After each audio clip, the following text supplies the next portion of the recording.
ভাই কি হয়েছে? এমনি বেচলাম, খুব মহব্বত জিনিস তাই ভাই, মায়ের জিনিস সেই জন্য।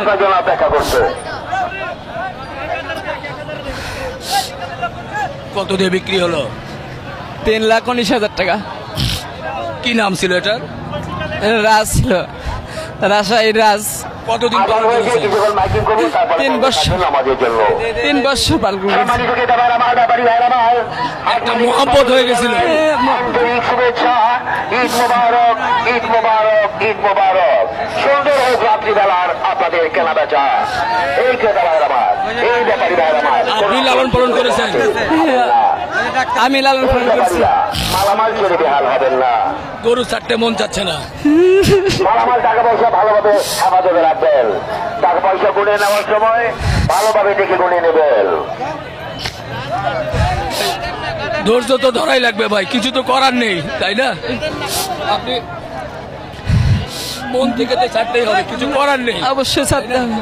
আপনি কি এরকম বড় গরু আরো পালন করেন? না, এটাই প্রথম জীবনের। আপনার সন্তানের মতো? যে সন্তানের মতো একবারে।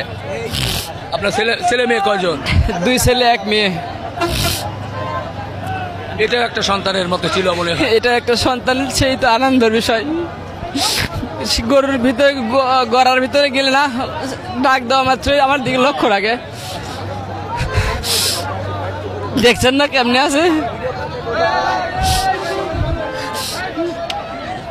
দর্শক, গরুর ব্যাপারী যেভাবে কান্না করছিল, আসলে সত্যি এভাবে তাদের মহব্বতের জিনিসগুলো যখন শেষ মুহূর্তে এসে বিক্রি করতে হয় তখন তো কাঁদতেই হয়। আমরা দেখছিলাম সে আদর করছিল। জি, আপনি চাইছিলেন কত? আমি চাইছিলাম 3.5 লক্ষ টাকা। 3.5? জি। শেষ পর্যন্ত কত বিক্রি হলো? 3,19,000 টাকা। গতদিনে এটার দাম বলছিল হলো, গতকাল দাম বলছিল আপনার হলো 4 লক্ষ টাকা। দেই নাই। কেন? মনে করছিলাম একটু বেশি হবো, তারপর আর পার্টি পাই না। ভবিষ্যতে কি আর বড়গুলো পালন করবেন?